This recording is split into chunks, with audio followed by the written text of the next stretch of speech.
Okay, my name is Ray Bly. I'll be running for U.S. Congress District 7 for the 5th time in 2016. I'm paranoid and bipolar. But psychiatrists tell me that's normal for what's happened to me if you watch all the other videotapes. I try to keep cheerful and happy when I should be completely depressed and suicidal for what's happened to me. That's why they say tendency of bipolar, because I always have a smile on my face and always try to look at the positive side of everything, even though my life has been mostly negative. And I'm paranoid because I never know when the police is going to throw the book at me again, or the building inspectors or the zoning enforcement inspectors will come out here and try to hit me with another $500 a day fine for something I've always done, but the community don't want me to do it anymore, so they pass a zoning law and then come out and threaten me. So that kind of makes people paranoid. And if you read my book at raybly.com, you'll realize I should be paranoid with what the state can do to you. Illegally prosecuting you for a crime they knew you did not commit. And then laughing in your face there's nothing you can do about it because you're all immune to do it. I'm a candidate that you won't see. Republican or Democrat. I'm a Republican because I thought the Republican Party cared about all people, especially minorities and low-income people, because of Lincoln and Reagan. And even Kennedy was a Democrat, but he cared also for low income. They're all about money now, and they won't tell you the truth about anything. Everybody that I know that's running for office in the past told me to keep my mouth shut, I might get elected. Because you can't tell people where you stand on issues. Like, I'm a Christian. I'm against abortion. But should I impose my views on everybody else? No. If we want to keep a democratic society, we have to go somewhere in the middle. And to the middle, to me, is the first term abortion only. Period. Nothing after that. But then both sides hate my guts. Even if you're a perfectly normal baby in the 9th month and in labor, you should still be allowed to have the doctor crush the baby's head and pull it out with forceps and kill it. And the other side don't want you to take birth control pills, because that's a form of abortion. If you have sex and you get pregnant, that's God's will. You're not allowed to do anything against pregnancy, except not have sex, which won't happen in adults. I mean, everything is so absurd in people's views that it gets me in trouble when I state my view. How can I be a Christian but would allow first-term birth control? How do I want everybody created equal and take away all these civil rights laws and specialty laws?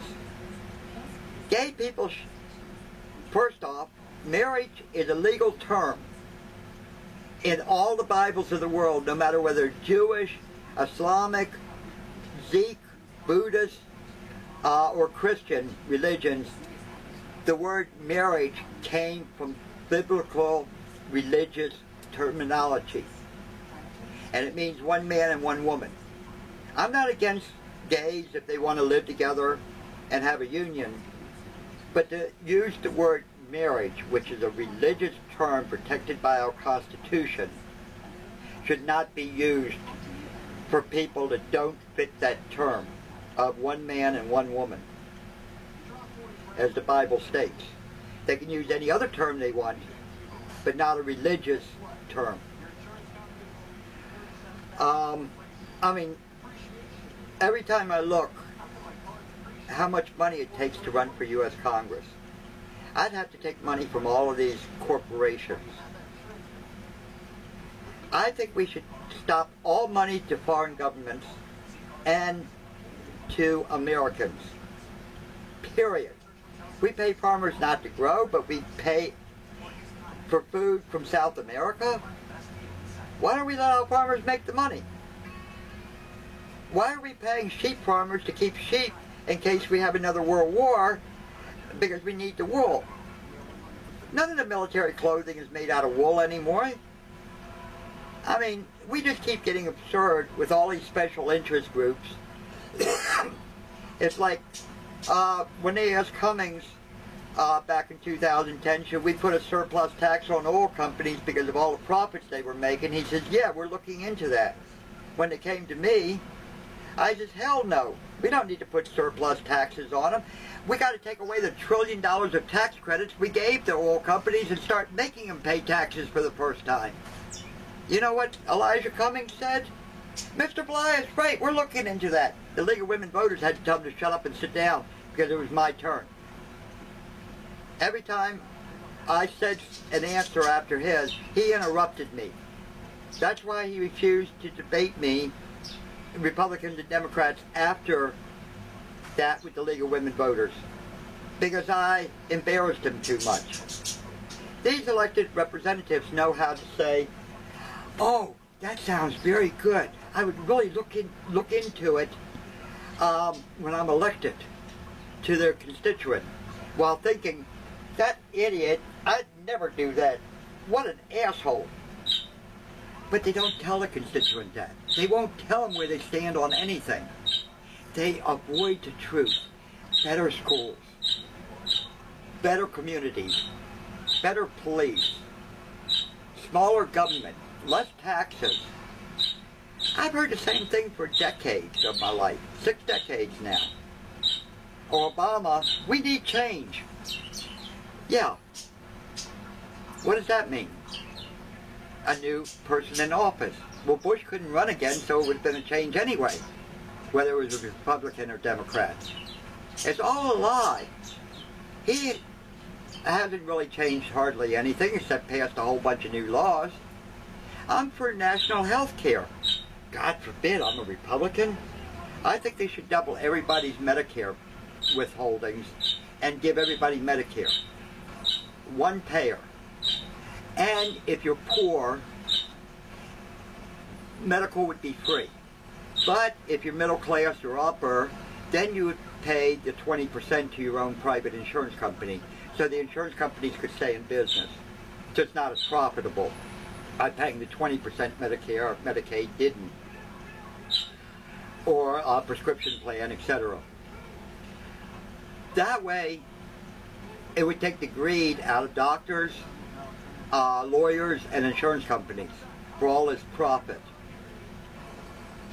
Another thing is I think everything should be pre-marked price, like potato chips are. Suggested price. That way stores couldn't double the price and say they're giving you a sale and still charging you more than suggested price, because the suggested price would be on everything. You would know if they actually gave you a discount. Walmart is not cheap on most of the stuff. Target is also not cheap on most of the stuff, if you compare the prices. Second off, I would bring back fair trade like Maryland still has for tobacco and alcohol products. At the wholesale level, whether you buy a case at a time or a few bottles at a time of liquor, or you buy a truckload, it's exactly the same price per bottle.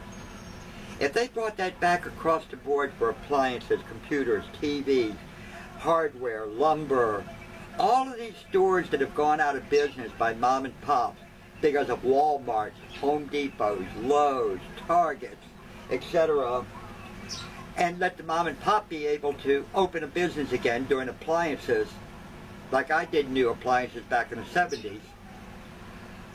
But I couldn't do it anymore because they required I sign a contract $1 million a year or they wouldn't deal with me for new appliances. As a small business, you can't sell $1 million of appliances like Sears does. You only got one store. You ain't got chain stores all over the country to do this $1 million.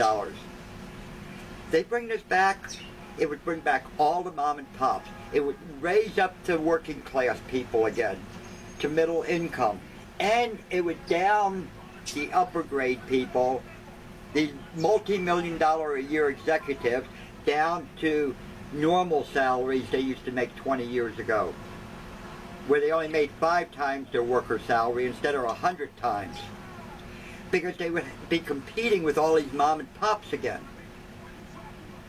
I'm an hilarious candidate. I'm crazy.